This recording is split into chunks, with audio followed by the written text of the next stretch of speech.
Hi guys, welcome back to my YouTube channel.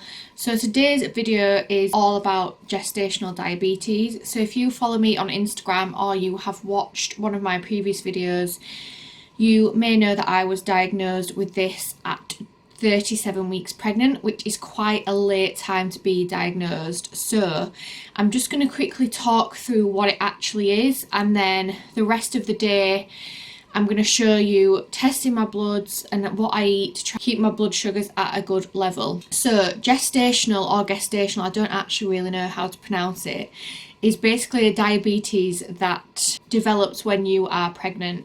So it's more common in the second and the third trimester, hence why it can get picked up quite late. But it's also more common in women with a high BMI. Obviously, I do not have a high BMI. I think my BMI is like 22. So it's not really low, but it's not really high. I'm obviously a healthy female. I'm a personal trainer.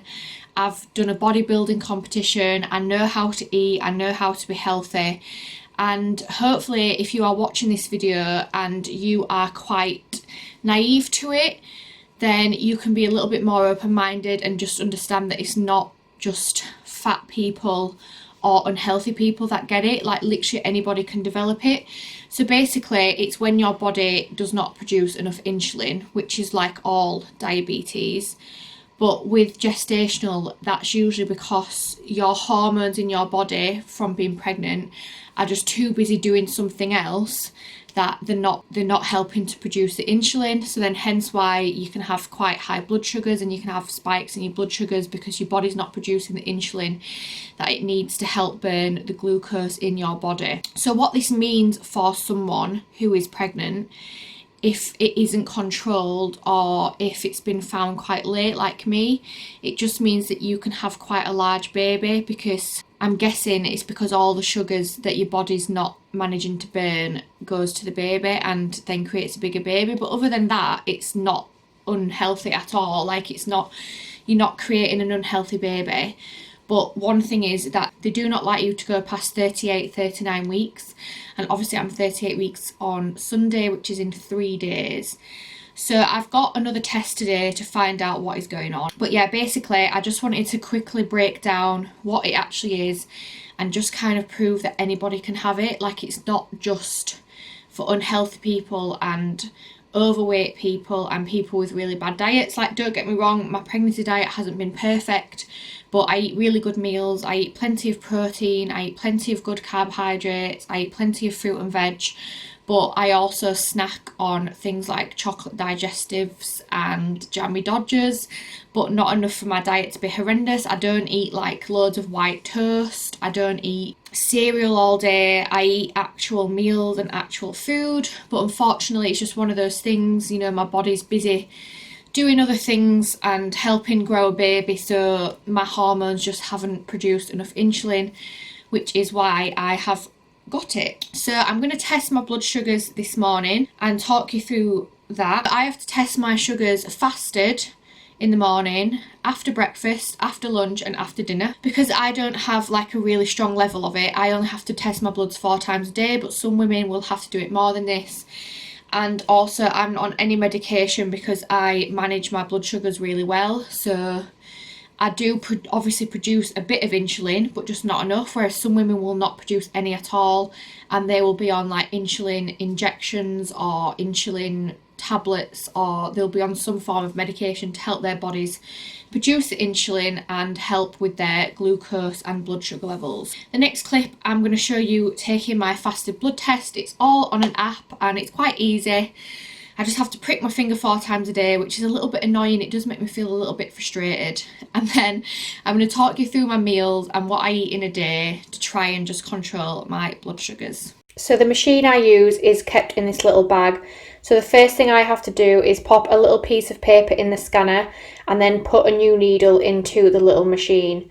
Once this is done, I will then prick my finger and gather some blood, and then I will pop it onto the end of the machine, which will then pick up a tiny amount of my blood and then test my blood sugar levels. I then wait for this to load, and then as you can see it will tell me my levels, which on this morning were 4.5, and I will then pick up the app onto my phone and it will just connect straight up to it, and then I will choose which time of day it actually was. So obviously with this one it was before my breakfast, so I do not have to add any food to this as it was a fasted test. So I've got 3 eggs scrambled, some grated cheese, spinach, and then a protein bagel thin, and obviously a splash of ketchup. And then I'm just going to have a tiny bit of orange juice as well. So this is my first meal of the day. Moving on to my second blood test of the day, I just need to set the machine up again, pop a new needle in, and then obviously prep the machine ready for my blood. So this is my first blood test that I will do in the day after eating. Usually my readings are quite a bit higher than what they are when they are fasted, but obviously that's absolutely normal as I have eaten a meal and it usually involves carbs.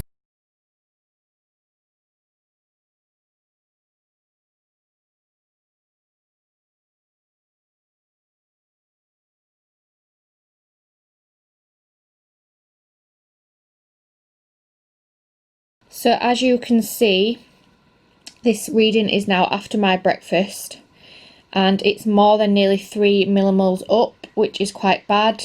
So I had a white bagel for my breakfast and I think that's obviously what's done it. I've never had a reading this high after my breakfast before. So what I try to do is I try to have a carbohydrate with some fats.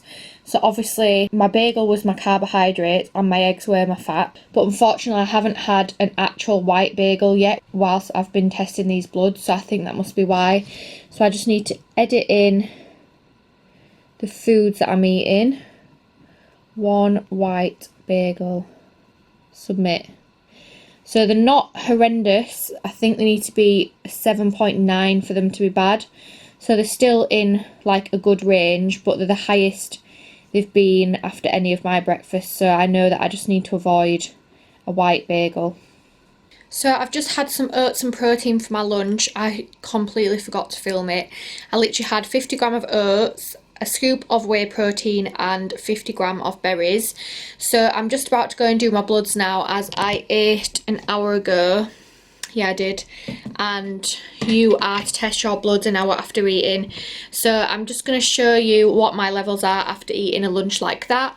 A lot of people obviously probably think it's not really a lunch, but I just eat things like that. I absolutely love oats. So usually I am okay after oats, even though when you read into gestational diabetes it does tell you to avoid oats, but I also add dark chocolate, which is a fat. So with the oats, the protein and the fats from the dark chocolate, it usually kind of like balances everything out because protein also helps do that as well. So I'm going to quickly go and take my bloods and then show you what.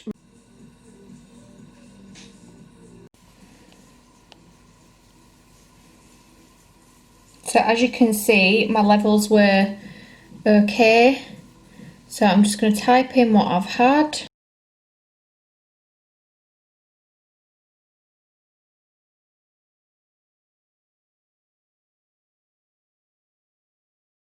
The 16th is today.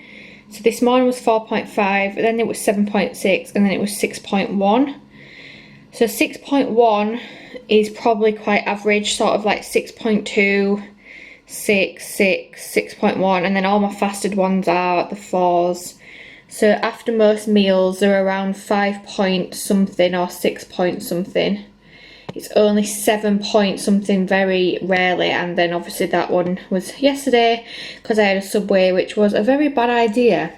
But I do tend to keep my levels really good, and I find it just helps having protein, fats and carbs in the same meal.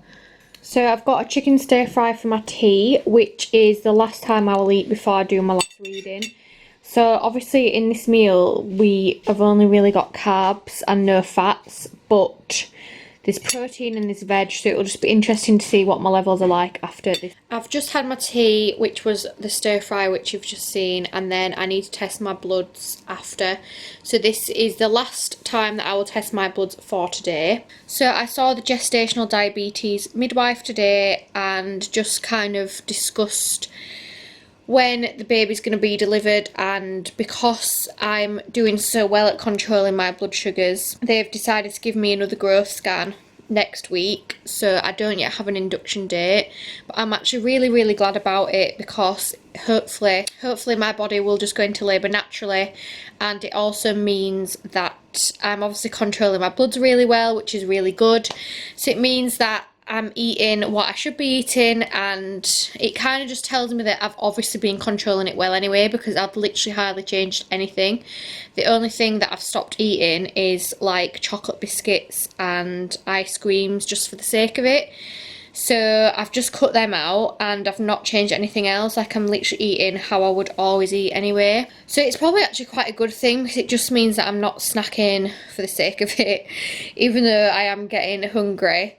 So I've only had 2 bad readings, and obviously one was yesterday. I had a Subway, but even the midwife today said that it's really not a bad reading at all. It's only just above 8, and they want it to be under 7.9, so she said it's not a horrendous reading. So I am going to test my bloods in about 20 minutes, because I ate tea about half an hour ago, so we'll see what they are. So I'll just quickly talk you through the day and just sort of try and break it down. I don't really know what else to talk about or discuss with it, to be honest, because as simple as it is, it's just trying to control your glucose levels, and obviously I am doing it quite well, but because I haven't had to change the way I've eaten, I haven't really had to really study it. But I'm guessing because I eat protein, veg and fats and carbs in the same meal, that is why I've controlled it quite well, because protein and fats help to balance out your glucose levels. So if you were to just have, say for breakfast, 3 slices of white toast and a tiny bit of butter and jam, obviously your white toast and your jam are your carbs, and then you've only got a tiny bit of butter as a fat, and you've got no protein. And then if you were to go and have, I don't know, I can't even think of what people eat like, you might have some white pasta for your lunch and not even weigh it out, and then you might have like baked beans, which, yeah, beans have got protein in, but not a lot, and they're very high in carbs. And then you might not even add any cheese, so you've obviously just got carbs and sugar there and a tiny bit of protein. And then for your tea, I don't know, you might have like fish and chips. So you've obviously got your battered fish. Yeah, you've got fish, which is your protein, but you've got no veg, and you've got chips. So it's just trying to keep protein in your diet as well. Like, protein is so important, and that is what helps your glucose levels. I'm going to do my last reading of the day, and if you have any questions or there's something you feel like I haven't covered, then please let me know, and I will try and answer to my best abilities. I think it obviously does help that I have a personal training / fitness background, because I kind of know what's going on anyway. I know what high glycemic food is, I know how carbs work, so I might have found it a bit easier than the average person. But I am willing to learn everything, and I actually have kind of enjoyed doing it, just because I think it'll help my career a little bit and help me understand more in depth about glucose levels and blood sugars and how insulin works. And also, if anyone comes to me as a client who's had gestational diabetes, then I obviously know how to help without feeling a bit lost about it, because I've experienced it myself, so it's all good. So as you can see, my last reading of the day was really not that bad, even though the tea that I had didn't really have any fats in. It was mainly just carbs, veg and protein. But for the day, my readings have been spot on, so I am pretty happy with today's outcome of meals.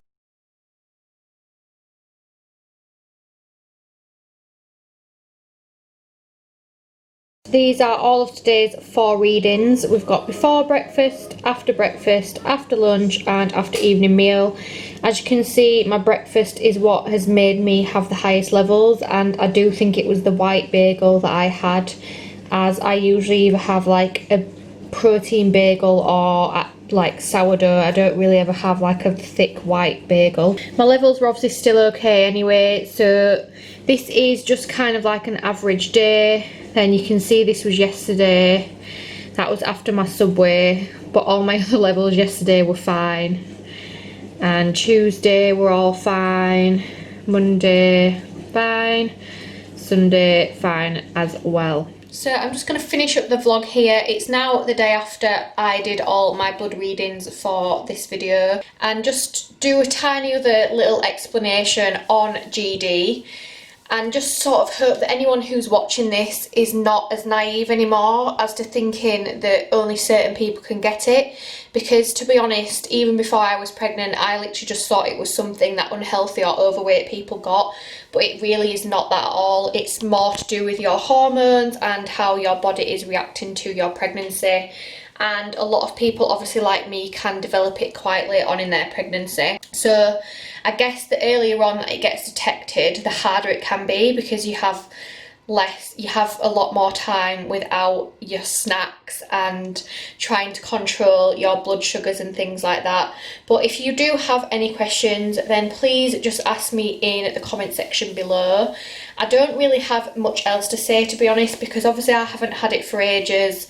I'm not medicated on it. I don't have to have insulin injections or insulin medication, so it's something that I can personally just control via diet alone, whereas I know a lot of people do have to have medication, and obviously I cannot help in that department because I don't have to do that. It is very important to eat a good diet when you are pregnant anyway, and I always have done that because the health of my baby is very, very important to me. So I've always eaten a good amount of protein and good carbohydrates and good fats. But obviously I did like to snack in between that as well, which I've had to cut down. But I do still eat like the odd Kit Kat. I might just tie it onto the end of my lunch because I know that I've eaten protein and fats in that meal as well. Or I might have like the odd packet of crisps, like a low calorie pack like Wotsits or something like that. Hopefully you've taken some information from this video. If you have no signs of GD or you've got nothing to do with it but you were just interested, then hopefully you have a little bit more understanding of it and just really realise that anybody is prone to getting it. So thank you so much for watching my video. Please make sure you subscribe to my YouTube channel, and I will see you in my next video.